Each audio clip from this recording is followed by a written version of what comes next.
Hi, I'm #1 New York Times best-selling author Tony Lee, and you're listening to Mark 42.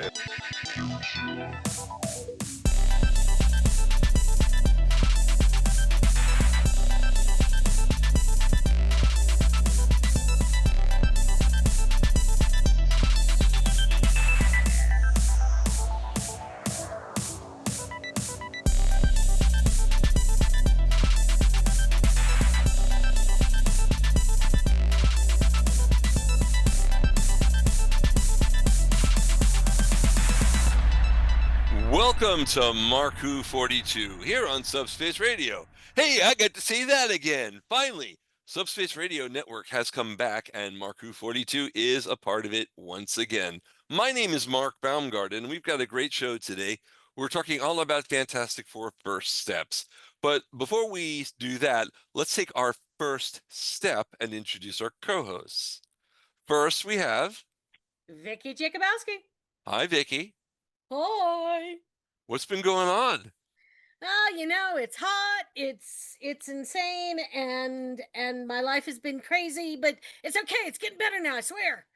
Excellent. I got to go to the movies again. Oh, and yeah, you got to see Fantastic Four, so we can talk about it. Woo! We also have Juan, who is temporarily in Seattle to attend the 83rd World Science Fiction Convention. I'm in the interview room, which I'm in charge with as head of the press office. Sweet. Wow, you are important. We have an important person on our show. No, that's great. Juan, how has WorldCon been going? It's been good. For me, it's you have great spurts of work, and then there's stuff where you're just keeping an eye on the table. I mean, one of the things I wanted to avoid at MegaCon was that if the press are using our facilities, they have somebody who works for the convention to talk to. And even though there's a little bit of silence, we've been getting some good press, which I talked about in the pre-meeting. But no, it's been going pretty good. Yesterday was the masquerade and saw some impressive costumes. Today will be the Hugo Awards, which our favorite show, Doctor Who, is up for two of them, 73 Steps and Dot and Bubble. Nice. At this time of recording. Excellent. Oh, and our fourth co-host, the man of the hour, is Doom's Disciple. Hello, Mr. Doom's Disciple. Hello from Latveria. Very good. You know, you were missing from the UN meeting about the Future Foundation. You know, you weren't there. Oh yeah, but because look, it doesn't just work that way. We are our own spot. Because look, it goes so far that Robotech, right? Yes. Harmony Gold has no power over here. We got to see Macross every day. Things work differently over here. So especially with things around with he who shall not be named. Okay, so I get it. You weren't there because you were watching cartoons. We got it. We understand. No, we were free to do whatever we wanted. Okay. Instead of the foolish Richards telling us, "Oh, you must do our bidding," no, we do what we want. Okay, sounds like a plan. We are talking today about Fantastic Four First Steps. I enjoyed this movie, but I'm going to give the reins of the show over to my lovely co-host, Vicky Jakubowski. Vicky, take over. Okay, kids. Well, let's dive into this. I know our fearless leader likes to talk about the plot, so we'll try to do it in encapsulating as much as possible. May I say, nature. Spoiler warning. We haven't said this in a long time. Spoilers. We are saying spoiler warning. This episode will tell you everything about the movie that we can think of in an hour. So please watch the movie. If you haven't watched the movie, watch the movie, come back to another showing, or listen to the podcast at marku42.com. Just stating that. We don't want to ruin anything for anybody. Well, so this movie opens, unlike many other superhero movies, without big things going boom and massive, stuff and special effects. No, it's just a happy couple at home. And of course, we immediately learn that Sue Storm is pregnant, something they've clearly wanted to be. We get some flashback scenes. Instead of this being a typical origin film, we get that all in flashbacks, which is kind of nice because too often the movies frankly can bog down in the origin stories. And I'm not saying everyone knows the origin story, but if they don't Well, know the origin story of Fantastic Four, I don't know what I'm going to do with these people. I got to say So, something. what? That the montage they did was Yes. so perfect because you Oh have the my Mole Man who goodness. appeared in the very first issue of Fantastic Four in 1961. Yes. We had the Mad Thinker from issue 15. We had Red Ghost and the Super Apes from issue Yes. 13 in that montage. And I Yes. love the fact that it is, and there's more comment, and also the Yeah. pregnancy. This is interesting. The Sue was pregnant. The first time they mentioned the Sue was pregnant was issue 50. Issue 50 was the last episode of the trilogy of Galactus. It perfectly fit this movie. Yes. I'd also like to point out that they let us know pretty much right away that we're in Earth 828. So that lets us know that although we're still within the cinematic universe, we're in an alternate universe than the one that we've been watching for the most part over the last, I don't know, what's it been, 20 years? Yeah. Um, Yeah, it's been 20 years. Vicky, No, do you understand what Earth 828 stood for? Well, yes, I do. It is Jack Kirby's birthday, and Jack Kirby being the co-founder of Fantastic Four Yep. and the rebirth of Marvel Comics as Marvel Comics with Stan Lee. Yeah, his birthday was August 28th. Yes. Very cool. And for those who didn't know, they let you know at the end of the movie when they show Yes. you the little thing and they mention Jack Kirby and they show the 828 and then they spread it out to be his birthday. Yeah. Very sweetly done. Oh, I cried. I, I cried. I'll get to I my talking later. I almost did because like at this point, like I'm here, like we're in like 20 plus movies, Mhm. even more so if you go back to like the X-Men Fox days, right? Oh, yes. And this is the first time where we get any mention of the king in any of his creations. And like it it's weird, like when you look at the montage, like when I was looking Mhm. at it, the Lee Kirby era of Fantastic Four is my favorite, right? Yeah. And so Yeah. when you look at it, it it it, it was almost jarring. It was like, oh my god, is And this you got actually the this, Kirby verse? This is and you actually the got Kirby this, verse. and you got to see Stanley and Jack Kirby in the window watching Yes. one of the scenes. They had Yes. the Marvel Yes. offices, and again, Well, it this was is still called swelling up. Timeless at the time because you the sign Well, it was right. It was before it time. turned to Marvel and Yes, it it was called was. Yes, Timeless. So yes, that was a very nice touch. it was. But I have to bring up the aesthetic. It makes you think of the Jetsons or Disney's Home of Tomorrow, where in the 50s and the 60s, when they talked about the future, everything looked the same except there were flying cars and there were Yes. special equipments. And it was, I love the fact that they had that very unique aesthetic that it both felt very down to earth and very retro while futuristic at the same time. Nicely done. So they're existing. They've pretty much more or less eradicated crime at this point. Everyone's agreed to disarm at their version of the UN, which is called the Future Foundation. And everything seems fine. And then something comes down from the sky. We got a Ooh. meteor shower, we got a silver surfer, and we've got, the We've world got is a going to female end. Silver Surfer Yes, we will talk about that one in the second in the half. second half. Okay, sounds like a plan. Yes. So, as we go through, they go up to try to meet with Galactus and basically try to reason with him because it's what they do. They are scientists, they are fighters, but they are also diplomats.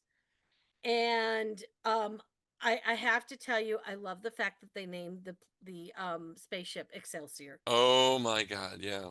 That brought a little whisper to the eye Everything because did in this I movie. believe in the comic books it was called Marvel 1, if I remember correctly. Well, they retconned it many times. They've retconned the name of Oh, it many okay. times. So I'm thinking back to One my childhood, so um one thing one yeah. thing about that rocket launch is that It really stuck out to me because usually when you see these guys launch from the Baxter building, it's just a single panel, and then we're Yeah. moving on and we're moving toward where these guys want to go in the story. But yet, for once in our lives, we actually get to actually see how this would actually look like, and it ends up being like a freaking Apollo 11 launch. Like as I'm Yeah. watching it, I'm like, oh my god, of course it'd be like an Apollo 11 launch, and yeah, Yes. I found that extremely refreshing to like try and flesh out something that only usually happens in a single panel. No, it was very nice, and of course, then they hook up to something already out in orbit. That, oh look, it helps them go into deep space, not unsimilar to what you see in Star Wars, and even the Star Wars prequels. I But I was guess gonna say that even scene looked like Star Wars. It when he took the faster than light part. when they get into their, it's not a, well, it's a ring, Yeah. but it also has the pieces that are shaped like the ship, and they get into it, that then helps them go into hyperspace or deep space or whatever it is, and they had to do that in the prequels, and you'll see that in Andor, where they got down to the ring because their individual ships can't travel. As we know, those individual fighters cannot travel in deep space on their own. They must be attached to something. And it just, and I love the way that they displayed the travel through deep space. The um almost like going through a black hole, the waves, not unlike what you see scientists talk about what space travel would be like to go into deep space, and how it would require us to go on essentially the waves would need to push us. And I love the way that it actually very much matches with the science as we understand it today. And they go and meet with Galactus, and he agrees to not eat the planet Earth, but only if they give him their unborn child. I mean, don't you just love those kinds of threats? That is a threat. As a mom, Because I'll tell you right now, I'm pissed. what mother would give up their child? Hell to the It's not no. happening. It's not happening. No. And it just, and of course they're appalled. So they try to deal with him, and the Silver Surfer follows them and tries to get closer to them, and they essentially have a very well done battle in hyperdrive, where Yeah. they're trying to get away. Sue's trying to give birth, and as somebody who has given birth, I'm going to tell you, In zero gravity, you props to gave Sue birth? Storm. You've given birth in zero gravity, Vicky? Yes, I've given birth in zero gravity. Okay. So No, so the movie is a but real I've given story. Okay. birth, and I would have loved to have given birth in zero gravity. Yeah. But I just she's want to still say, able to save them and save the ship. yeah, And this whole sequence from when they leave Earth to when they get to Galactus to when they get back, I literally blacked out. I like literally passed out. I was like, oh, hold on. yeah. Not only are we in the Kirby verse, we're getting off Earth. Yeah. Every single iteration of the Fantastic Four, we've been exclusively on this planet. Besides like that little bit in the 15 movie where they went into the negative zone. Mm-hmm. But oh my god, they actually acknowledge that these guys are actually explorers. Yes. Here's the other thing, Let's Zion. go. Zion, when I was watching the trailer, it only had like the Earthbound scene. So when they went into space, it was like, I didn't know this was gonna. This is excellent. This Exactly. is great. This was not in the trailer. I'm thinking, oh, it's a down to earth story, Super Surfer. No. And then like another thing is that like when you get to Galactus, everyone had like this like cloud hanging over their head, pun intended. Mm-hmm. That like, oh my goodness, are they going to get Galactus right this They time? did. The first words he said come out of the Hickman comic, like, oh, no, it came out of the origin from Thor Mm-hmm. and a supervillain issue where he's like, oh, I remember when I was from the previous universe, Universe, yeah. just like you, and I was there again, blacked out, like, oh my god, it's actually Galactus. That's actually him.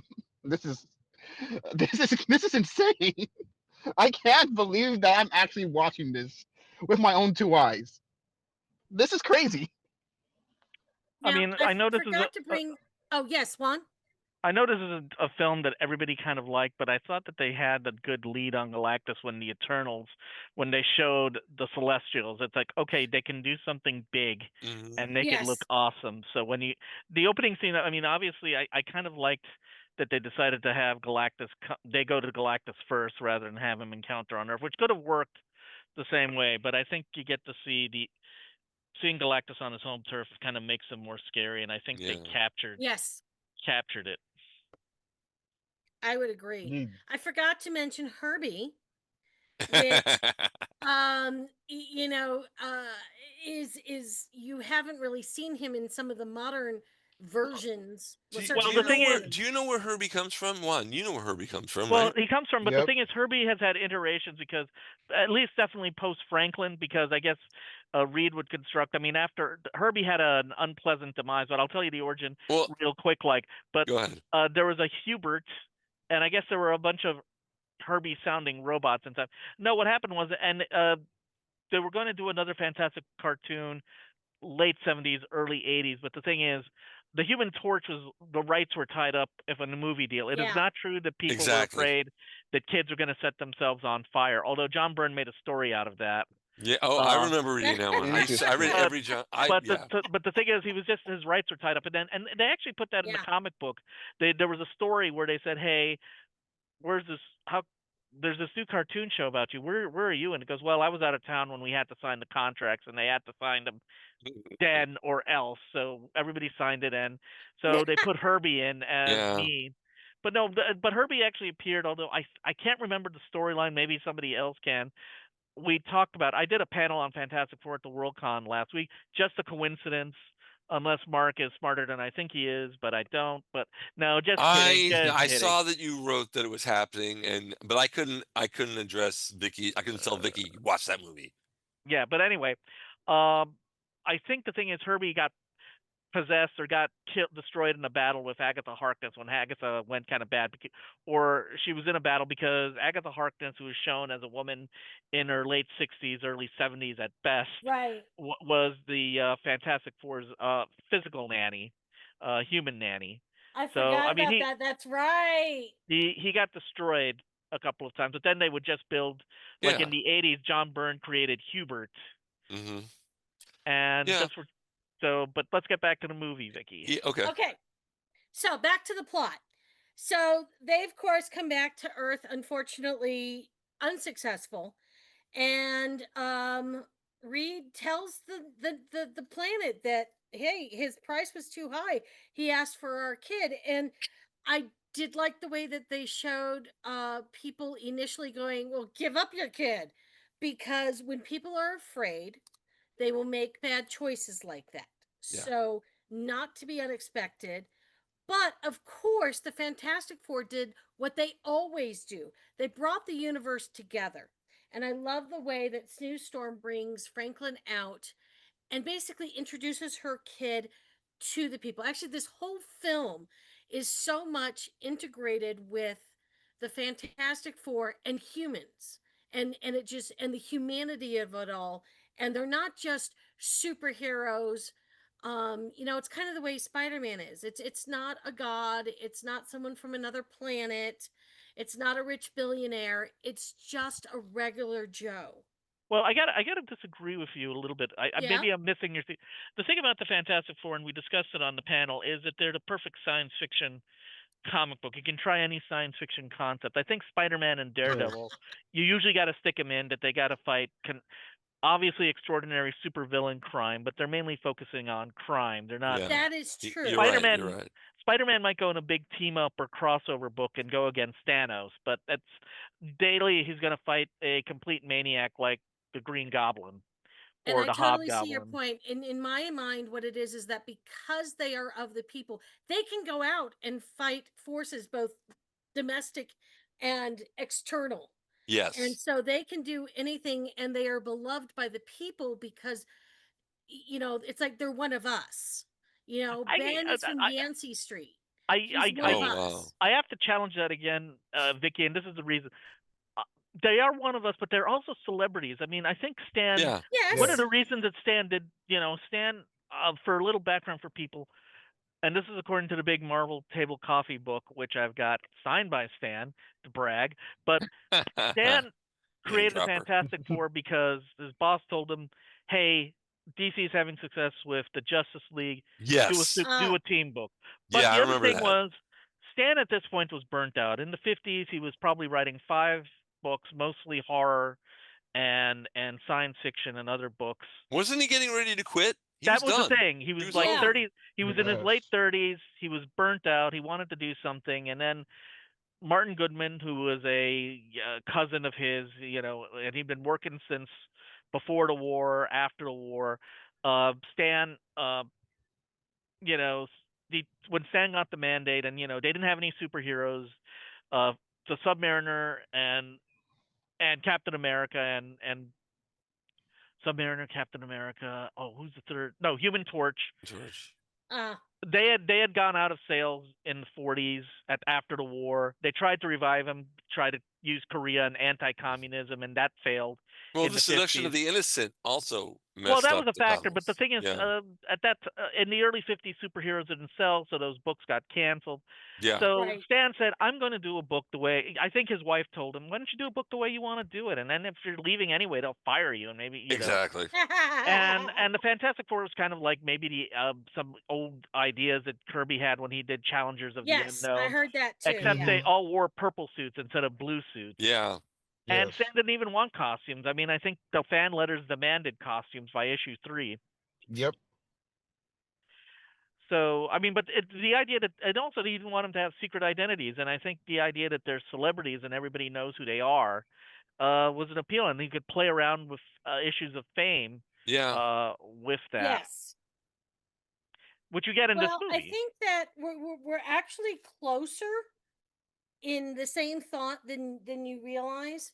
It just so when I first was introduced to the Fantastic Four a few decades ago, I loved it because I could identify with them.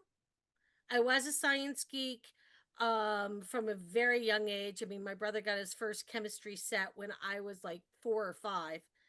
And it just, to me, they felt more like they were still celebrities. They were still out there, but they felt more like people. Whereas as much as I loved Batman and Superman and the X-Men, it was different. Yeah. And Well, yeah, I like mean- I could identify more with them. Well, the thing is, I think before the Marvel age, most superheroes, you rarely got into their interior lives. It was, That's whatever true. whatever the Yeah. caper of the month was. You didn't. Hmm. You didn't see Bruce Wayne dealing with his relationships. You didn't see True. Superman Even dealing when with he was dealing financial with problems. relationships, I would temper that as whether or not he was truly dealing with relationships. So I don't think you. Superficially. So yeah, I don't think so. I think you gotta. That was the thing about Marvel. I mean, try to focus on interior personal lives, which you rarely got in the Silver Age in DC. Yes. I will say that one of the things is that the solution they came up with was the world coming together. The and world working coming as together. one, and using Reed's inventions and Johnny's linguistic understandings. I love the way that all of them were involved with it. It wasn't Can I say just- something? Can I say Yeah. something? Talking about the way he was going to save the earth and move it and the bridge. Yes. We have to start crossing a bridge now and take a Oh. commercial. Go over the commercial break. Guys, when we come back, we're going to talk more about Fantastic Four first steps, but when we get off of the bridge into our new area, I want to say my name is Mark Baumgarten, Vicky Jakubowski, Juan Sanmiguel, and Doom's Disciple. We will be back in just a few moments here on Mark Who 42. Don't go away. Don't go away. We'll be back with more Mark Who 42 after this. Oh, hey, I caught something. Since 2009, we have been the premier cartoon podcast here at the Geekcast Radio Network. We are Tooncast. From taking you beyond the cartoons we grew up with to seasonal saucy toon talk, and now we get the origins of toonsters everywhere as we ask guests 30 questions about their cartoon watching experiences, plus so much more. Tooncast is back. Join me, TFG and Mike, and the rest of the GCRN crew as we give you all the toon talk you will ever need, only on the GCRN, and wherever you consume your podcasts. We are beyond good, beyond evil, beyond your wildest imagination. We are all tunes all the time here on Tooncast. Yeah. Get ready for the ultimate geek experience right here in the Sunshine State. Florida Geek Scene presents a full calendar of events and conventions. From anime to horror, we've got it all. Meet your favorite stars, find rare collectibles, and immerse yourself in your passions. Experience the thrill of cosplay and witness amazing live performances. Stay up to date with the latest news and reviews all across Florida. Florida Geek Scene, where pop culture happens. Visit us online for more. Don't miss out on the fun. Join us at Florida Geek Scene, floridageekscene.com. You are listening to Mark Who 42's Universe. Welcome back to more of Mark Who 42, either on a podcast on our feed or on Subspace Radio. Today we're talking about Fantastic Four First Steps. My name is Mark Baumgarten, and I'm your host. Along with me for the ride are my co-hosts, Vicky Jakubowski, Juan Sanmiguel, and Doom's Disciple. Christoph, you said you had something to say. I was listening to both you's great points about Sue's speech, and I just wanted to give my interpretation of it. Given that they are like celebrities, right? And in this universe, they are the only superheroes, right? There's Yes. no Avengers, there's no Doctor Strange or anything else holding down New York. It's only them. Yes. And so, with that in mind, and how as soon as Reed said, we kind of lost, everyone started flipping out. That happens in their comics, but there's this one particular comic that I want to point out to people that is called Marvels from I believe 1994. It has to deal with the coming of Galactus, and in there it happens the same way. They got to go back inside and come up with a new plan, but the people saw it, and so there's this guy saying they lost, and then everyone starts flipping out like the world is about to end. Because it is. Galactus is here and he's about to eat the planet, and the four are gone. And so like that's literally how I saw what just happened. And so like the way how I took it and the way how that book explained it to the reader is that the Fantastic Four at that point in time is New York's tether to sanity. Simply because they keep on winning. Outside of the Avengers, it is only them that deal with like the big deals in New York, because like you got Spider-Man and Doctor Strange, but they're doing their own little thing. The people that are actually in public are like the Avengers and Fantastic Four. That's it. And so if one of them lose, of course, like, oh my God, it's actually over because the world is changing. They're entering this new realm of like new superpowered people and god beings and stuff. So like if the people on our side are losing, then it's actually over. But no. Sue is relations. So people have a problem. Wait. I want to get this out to just one bit. People have a problem with people accepting Sue's speech. And that's why I want to say that you need to take into account that this team is tethered to sanity. So like if they say we're going to figure it out, they literally have no choice to like believe in them, because like that's all we got.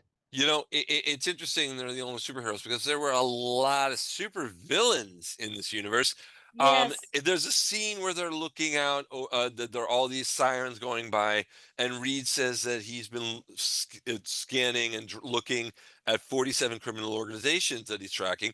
And some of the people he mentioned, and again, we're going back to the first 50 issues of the comic. You got Puppet Master from issue 8, Diablo, Diablo from 30, and the wizard who actually first appeared in Strange Tales 102. Strange Tales. With Strange Yeah, Tales, I read that. Strange Tales 102 with the Human Torch. Human Torch started in 101, so it was the very second solo adventure of the Human Torch. They are name dropping. They are, and I just love Yes. that the fabric of the Fantastic Four universe, the Jack Kirby 828 universe, is being brought out in. I mean, that opening scene. It's an ABC News special report. Well, ABC Oh, is owned by and yes, Disney. Marvel's owned by Disney, and Disney owns Yes. ABC. I got that, but and so that worked. But I'm going to give my opinion later. Go, keep going. Okay. Well, let's pop back into the story real quick because we're almost there. So Reed has created essentially a transporter, and he's going to move the Earth, and but they have to put these bridges everywhere. Yeah, the bridge. Yeah. So, but the Silver Surfer comes down, destroys them all, and they realize, well, hang on, maybe we can't move the Earth, but we just need to get him to the one left standing in New York. So their whole goal, and then they do something unthinkable to most parents, is they use their child as bait. And so they lure Galactus over.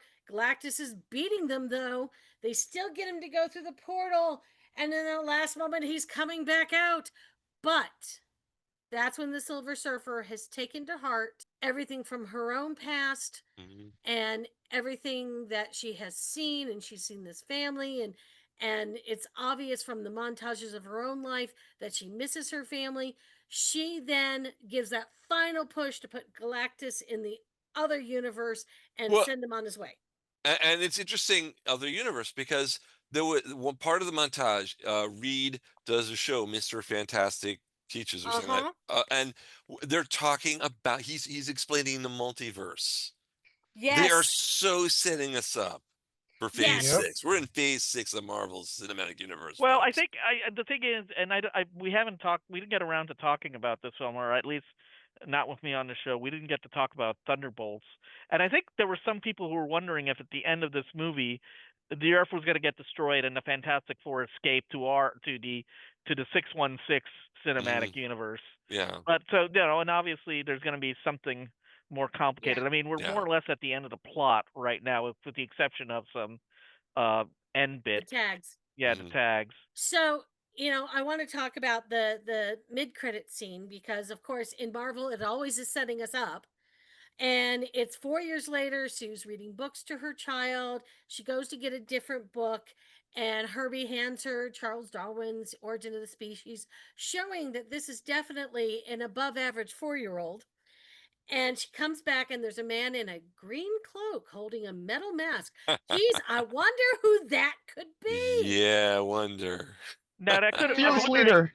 Yes. It's Doom's disciples, Fearless Leader there. Yeah. I am wondering if this could also be an excuse, because one of the most convoluted origins in, backstories in comics is Valeria, which is Reed and Sue's second child, who was named because I think Dr. Doom had some close connection to her birth. Don't ask; it's too complicated. Valeria is Dr. Doom's goddaughter, and she was named after Doom's girlfriend when he was a younger man. Yeah. So maybe that implies that maybe Valeria will show up, because it's 4 years. They could have had a second child since then. Yeah, and what's interesting, they actually talking about the multiverse and everything that's going to happen at the end of the movie. There's a thing: the Fantastic Four will appear in Avengers Doomsday. So they're leading into that, and I just think that's going to be amazing. However, because they sent Galactus and Silver Surfer to another universe. No, wait. I thought they sent them to another part of the universe. You're right. Yeah. They sent it to the deepest, darkest part. You're right. Far reaches of the galaxy. I apologize. But what's interesting, the DA-773, which was in the Proxima Delphi system, which is when they were looking to see what Galactus could really do, and they said that the planet in there was Earth-like.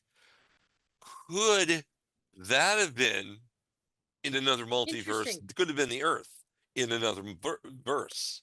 I think you're stretching on that one. I am stretching, but the whole concept of Marvel is everything in comics is stretching. But yes, you're right. I am stretching a bit. But it would be interesting because we do know that Galactus does well. Anyway, Anyway, I'll be quiet. so I I want to know what everyone kind of overall feelings about the movie were. All right, I'm going to start. I was watching it when it was over. I realized this is my favorite MC movie ever.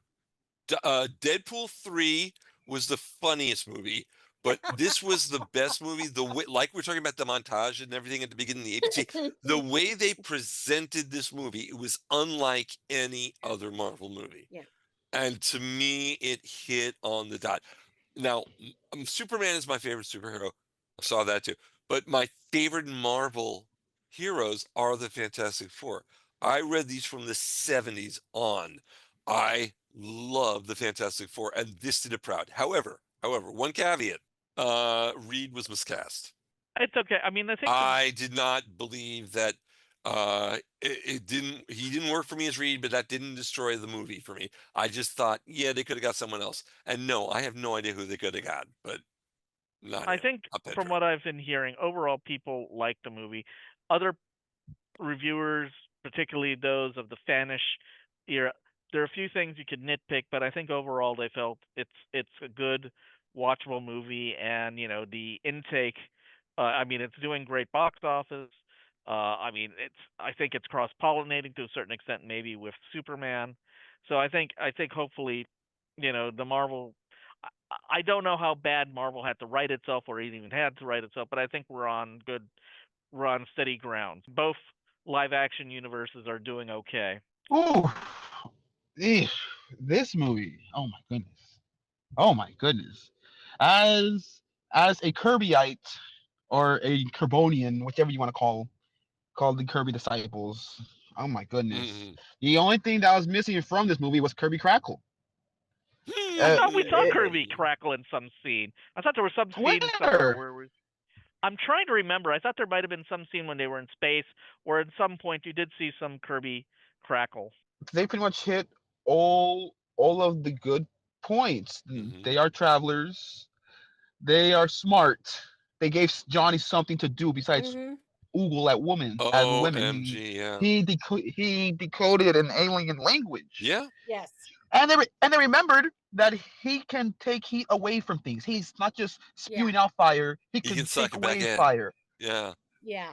That was a So nice touch. it is the attention to detail throughout not only Mm-hmm. the Kirby comics but throughout everything else. Because if you look, they are wearing the burn costumes. Yes. The Galactus plot is from the Hickman run of how Franklin and Galactus are supposed to be the last ones at the end of this universe. That's from Hickman, and so I just found it as a whole wonderful celebration of what the Fantastic Four actually is, and I honestly feel like it's my favorite MCU movie right now. I still have Iron Man 1 there because that's just one of the That's good. best. Yeah.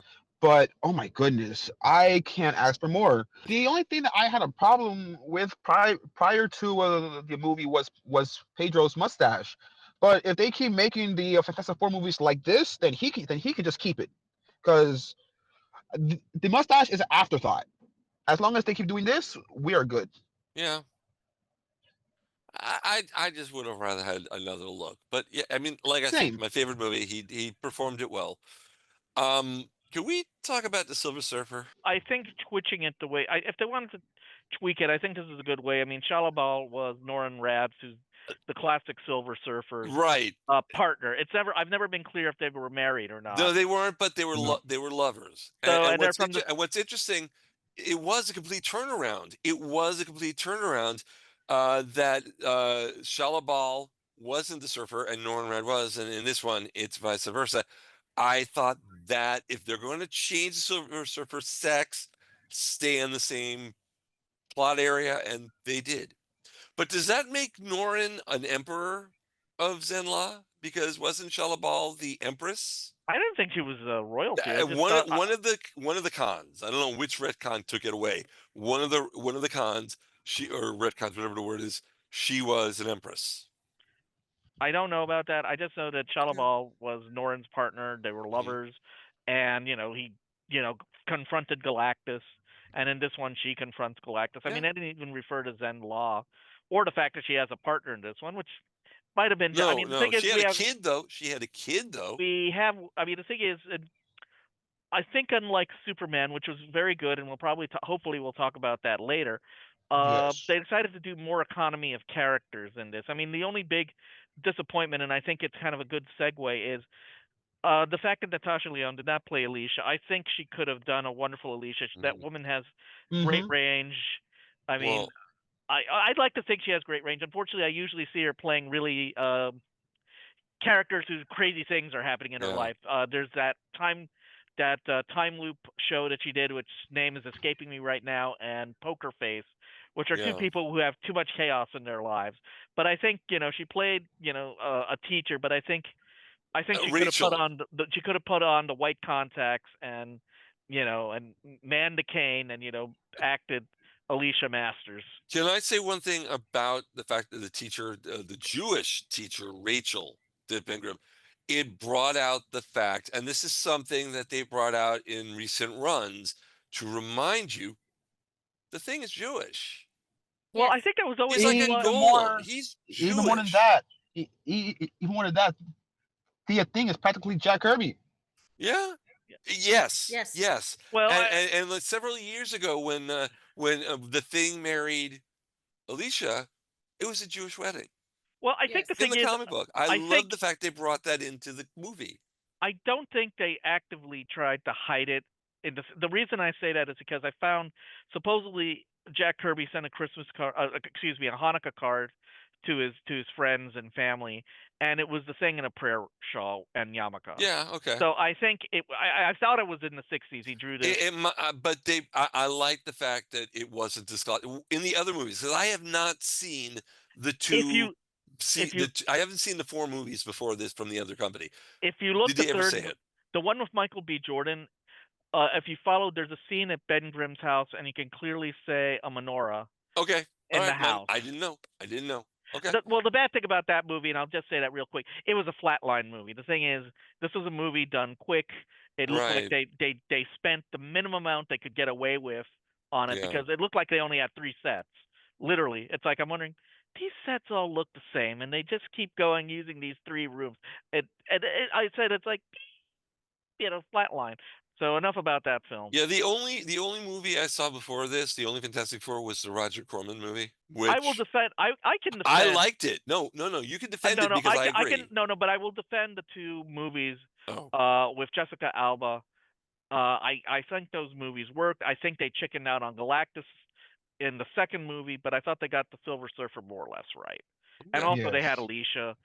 I think the thing is this movie wanted to do economy of characters. That's why you don't have Doom or you don't give Doom a big presence until the end. You just want to focus on Galactus Mhm. and not get distracted with that. Well, This okay. is My my 2 cents as the female in the room. Mhm. So first of all, when it comes to a female Silver Surfer, we of course know that her character first showed up in the late 60s. This 1948. isn't I'm sorry, in a 40 new issue invention. 48. Issue 48. And so the uproar and the controversy that has been happening is, in my humble opinion, trolls who think that whatever their niche of when they read the comics, that's gospel. And I've seen it my entire life where it's like, but this happens and this happens. I said, yeah, the ones in the 2000s, the ones in the 90s, the ones in the 80s. It just we adjust the characters. They're not exactly the same. Um, um, they're not at exactly the same decade Right. after Right. decade. They have similar, but things sometimes adjust. And if it doesn't change the basics of the story, it's fine. I know that that some people were really upset because no, the one who goes after Galactus is like, oh, but how important was it? I think it was really well done. I appreciated the fact that you essentially had a mother and a mother. And I will say that this is my absolute favorite version of Sue Storm, and that includes the animated series from my childhood. Yeah. Um, in the I comic did book. not like the Jessica Alba one because No. she was not a good enough actress to be able to do it. She played Sue Storm as a whiny. I hated it because I loved Sue Storm growing up. She was a strong woman. She was immensely powerful on her own. As a matter of fact, in my opinion, she was the most powerful of the four of them. I was going to go there. They've stated in the comic book that she Yes. is the strongest. She She has the had most the powerful. most power. The, She had the most abilities. and she was a mother. She And she And was a used her mother. power. That's what helped her stop Galactus and pushing him back. I mean, yes, it was her powers, but it was also she was trying to save her kid, and that Yes. pushed it even more. I Ron, also go I ahead. also I also want to add, according to the John Byrne run, when Reed had disappeared because he was arrested by the Shire for saving Galactus's life, Yep. Sue assumed Mm. command. She said that technically I am second in command of the Fantastic Four in Reed's And that's absence. when I she take became the over. Invisible Woman during the No, Byrne that was a era. few Wasn't issues it? later. Was it? But no. But in the Byrne era, he created The the Byrne Invisible era, Woman. yeah, but that was a different storyline. That It was was a different story, yeah. But in there, we do need to talk about Franklin. Franklin in the comic book, the dominant power that Franklin had was reality warping. That's the word that I looked up. Reality warping. He's able to manipulate reality on a vast scale, even creating entire universes. So I get why Galactus wanted him. Also, that scene, because spoiler alert, which we said at the beginning of the show, spoiler alert, Sue dies. When the second she dies and Reed puts Franklin on her chest, I'm going, yes, because he can do that. He'd be able to do that in the comic, Yes. and bring her back.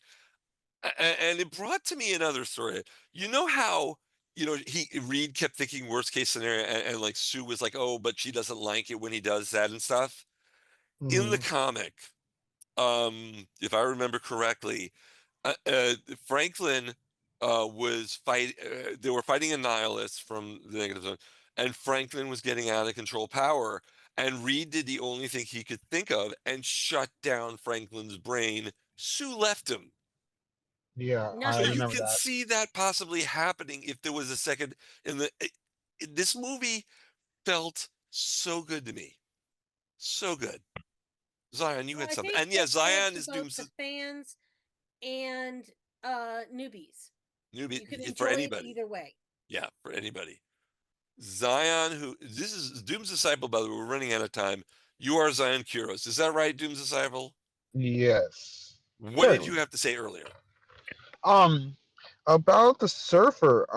When it came down to it, yeah, like sure, like when I was growing up, of course, like I got the Rise of the Silver Surfer. So like, as far as I'm concerned, that's the Silver Surfer, right? That's just Yeah. him. It's just a silver guy.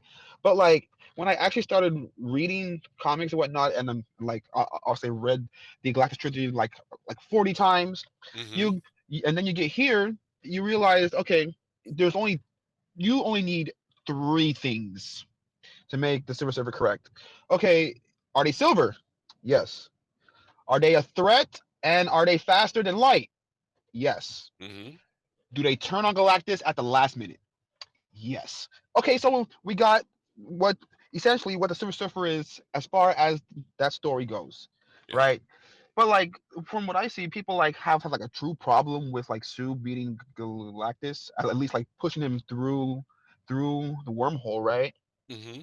And like I find it interesting because like as far as I can see, people don't read the Fantastic Four as much as people read Spider-Man or Superman or the other things, at least Yeah. these days, right? And so like people still have the old antiquated thought process of the Invisible Girl, Mm-hmm. how she used to be called. And so for example, this year in this run, she just blocked out all light from hitting the Yeah. entire Oh, Earth. yes, I read that. I read that recently. That was the one from 2 years ago. Yeah. Yeah, and North. she What's his name? North. Yeah. yeah, and she did it multiple times. So much so Mhm. that the government was like, if you wanted to, you could kill off all life on the planet. Yeah, the Yeah. government was going after her because of that. That was a good storyline. It was a good That was storyline. really good. Yeah. But yeah, like that is just a perfect example of like, yo, she is like super strong, and also like her powers are like come from like the same place of the Celestials, like Mm-hmm. hyperspace or something like that. And she even hurt one of the Celestials. She Yeah. tanked one of the Celestial blasts in the Hickman run. And so like it's just nice to see Sue actually like give her proper due rather than just getting another nosebleed. Yeah. Do you remember Frankie Ray? Yes. Okay, so Johnny was going out with her, and Johnny was in love, and then she became one of the heralds. And when I'm watching the scene where they're thinking, "Oh, Johnny's fallen in love with the Silver Surfer," I'm going, they're pulling it from there. So I Yes. did. They were Easter eggs everywhere. Also, it is funny that we are bringing up Franklin because like I prior like 3 weeks before I bought Annual 6, which is like his birth, and it was just like $30. And as I'm in the theater and I see Franklin, I'm like, oh my god, it's my turn. It's my turn. I finally had the first appearance. Finally. But yeah. Overall, the movie did exactly what it was supposed to. But one thing I want to say about Leisha is that I want to say that she is outside of this movie only because they know that they're going to remove the Four from this universe. So if you give him his wife, it's going to be kind of hard Yeah. if they just go back, especially if they're going to just reset the whole thing after Secret Wars. So at least that's from my see. I think that they're just going to hold her until then, Yeah, or at least you're right. It everyone. would be horrible if they fell in love and everything was going on, and then they left the universe and she was stuck there. Unless they Yeah. brought her along. You have a point. Yeah. So we're running out of time. We're here on Marku 42. We're talking about Fantastic Four First Steps here on Subspace Radio and on podcasts. We've got about 90 seconds left. Does any final words about Fantastic Four, everybody? Go see it. It's worth your time. It's a fun film. There's some nitpicky things if that's your thing, but I think overall it's a worthy film. It could have been shorter if they just called Doom. It would have been a commercial. It's funny. That was a very short movie. It was an hour and 54 minutes. I don't know if they're taking into account. I mean, the thing is, obviously, Endgame was very well paced. Each act was about an hour, but I think I'd have been longer. But I think I'm wondering if there's a backlash against that. I think it's not like there are some films that go on too long, but they're usually Scorsese films. I think The Irishman, I felt you could cut there, and I forgot what his last movie was, where you could definitely make some cuts. Me telling an Oscar winner what to do. I wish that they didn't cut the Red Ghost scenes, because I would have really liked to see those. Yeah, but I loved them as a montage at the beginning. I thought as long as they included them, it was cool. Yeah, this movie you definitely go see. I hope we didn't spoil it for you. If you've already seen it, watch it again. It's a great movie. But I didn't know. Watching again. I absolutely agree with that. Yeah. All right. I think there's something for everyone in this one. There definitely is. Okay, well, that's about all the time we have for Marku 42 this week. We hope to see you next time. My name's Mark Baumgarten. We have Vicky Jakubowski, Juan Sanmiguel, and Doom's disciple Zion Quiros. All hail Doom. The Doom's, he's Christoph, folks. So until next time, we'll be back in 2 weeks. Bye, everyone. You've been listening to Marku 42. Your hosts, Mark Baumgarten, Vicky Jakubowski, Juan Sanmiguel, and Zion Quiros. Marku 42's universe is produced and directed by Mark Baumgarten.